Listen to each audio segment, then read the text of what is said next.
Si je vous dis 1848, qu'est-ce que ça vous dit?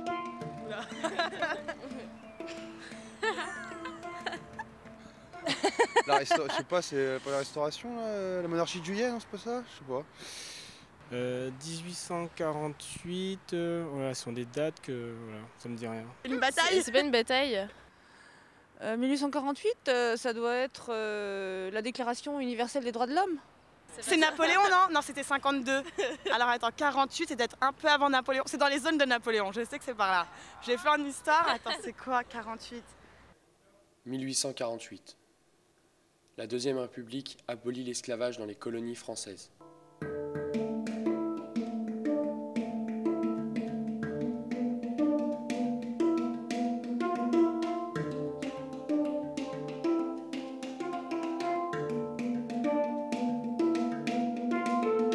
Alors qu'évoque pour vous Victor Schœlcher?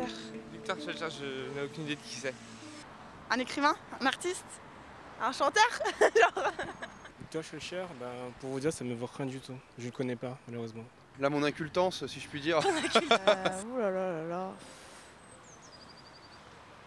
Et il me semble que c'était un sculpteur, non? Un sculpteur. Il y a eu un sculpteur qui a porté ce nom. Victor Schœlcher, sous-secrétaire d'État, promulgue le décret du 27 avril 1848 qui abolit l'esclavage.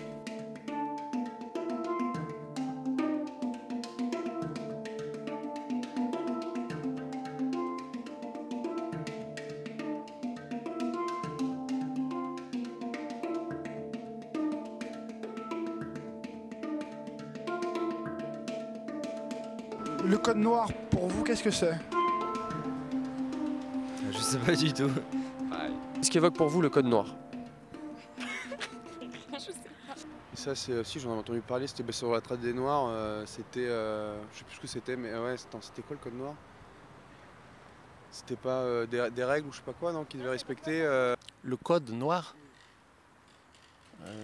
Je sais pas ce que c'est le code noir. Qu'est-ce qu'évoque le code noir? Bon, il y a un code des jeunes en banlieue, mais un code noir, ce serait de la discrimination positive. Le code noir, 1685. Article 2. Tous les esclaves qui seront dans nos îles seront baptisés et instruits dans la religion catholique, apostolique et romaine. Article 12. Les enfants qui naîtront de mariage entre esclaves seront esclaves et appartiendront aux maîtres des femmes esclaves. Article 16. Défendons pareillement aux esclaves appartenant à différents maîtres de s'attrouper le jour ou la nuit, sous prétexte de noces ou autrement, sous peine de punition corporelle, qui ne pourra être moindre que du fouet et de la fleur de lys. Article 33. L'esclave qui aura frappé son maître, sa maîtresse, ou le mari de sa maîtresse, ou leurs enfants, avec contusion, ou effusion de sang, ou au visage, sera puni de mort. Article 38. L'esclave fugitif qui aura été en fuite pendant 1 mois à compter du jour que son maître l'aura dénoncé en justice, aura les oreilles coupées et sera marqué d'une fleur de lys sur une épaule. Et s'il récidive une autre fois, aura le jarret coupé et il sera marqué d'une fleur de lys sur l'autre épaule. Et la 3e fois, il sera puni de mort. Article 44. Déclarons les esclaves être meubles et se partager également entre les cohéritiers. Les États-Unis. Le Nord contre la bataille Nord-Sud pour l'abolition de l'esclavage. Ah, une bien vilaine chose qui est abolie depuis fort longtemps quand même, Dieu merci. Ça a été aboli quand? Pendant à la Révolution, non? Un peu avant la Révolution. Tu vois, le triangle du commerce là Mais le truc là où les esclaves étaient exportés aux États-Unis d'Afrique et de la fin de l'esclavage en peut-être 1848. L'esclavage, je sais pas, moi, c'est l'asservissement des hommes.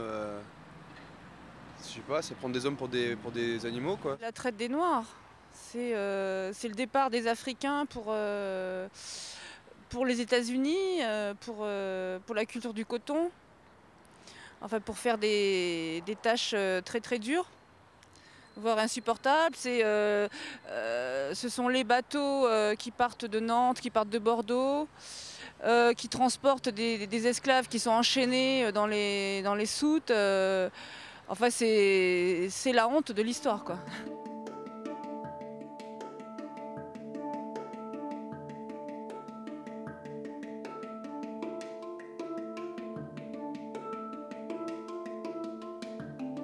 Mais est-ce que vous pensez aujourd'hui qu'il existe toujours encore de l'esclavage? Plusieurs fausses infos, il y a des dames qui sont amenées d'Afrique en général et qui restent dans des familles, elles sont plutôt esclaves. Ouais.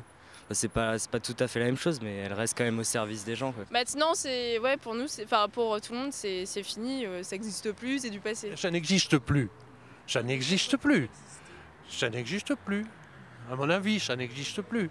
C'est moins important, mais peut-être que ça peut toujours exister, même si on ne le sait pas forcément. L'esclavage moderne, c'est par exemple les gens qui vont profiter ici des sans-papiers, je ne sais pas, des choses comme ça. Peut-être sous d'autres formes, un peu masquées, mais l'esclavage proprement dit, juridiquement, n'existe plus. Non, on n'en parle plus, mais ça continue.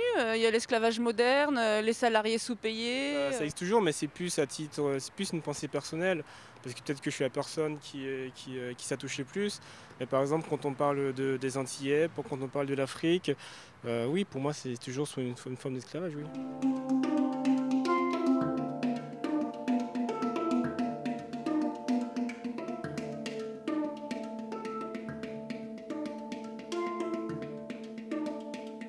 Est-ce que vous savez ce qu'il y a en dessous des bâches, là?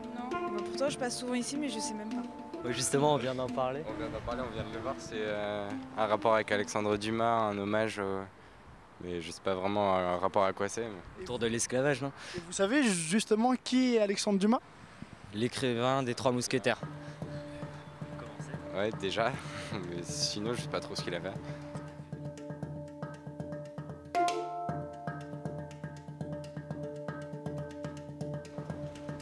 Le général Dumas, avant d'être général, est né esclave, a été considéré comme un objet. Cet homme est un symbole. Sa vie est un exemple.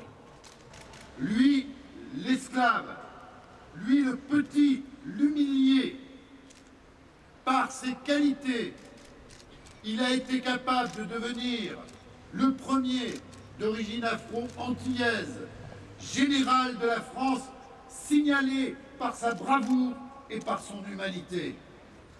Pas de liberté sans briser les chaînes. Pas d'égalité s'il reste la moindre trace de racisme, de discrimination. Le jeune Thomas Alexandre arriva au Havre vers 1775 sous un faux nom. C'était un sans-papier, et rien ne le destinait à être plus honoré que ne le sont les sans-papiers d'aujourd'hui. Il n'oublia jamais que ses ancêtres avaient souffert, il souffrirait encore aujourd'hui, hélas, car l'esclavage a été aboli depuis bien longtemps. La France a perdu ses colonies, mais le racisme de 1802 continue à gangréner le pays des Dumas comme un cancer qui ne dit pas toujours son nom. Ces fers d'esclaves brisés que la ville de Paris et vous, monsieur le maire, vous nous donnez, eh bien, nous nous les approprions. Rendez-vous à toutes celles et à tous ceux qui sont ici aujourd'hui, le 10 mai prochain, afin de célébrer en ce même lieu, devant les fers de Driss Sansarsideh, que je remercie, à travers ce héros issu de l'esclavage, l'abolition de la servitude, la gloire des esclaves venus d'Afrique et celle de tous leurs descendants.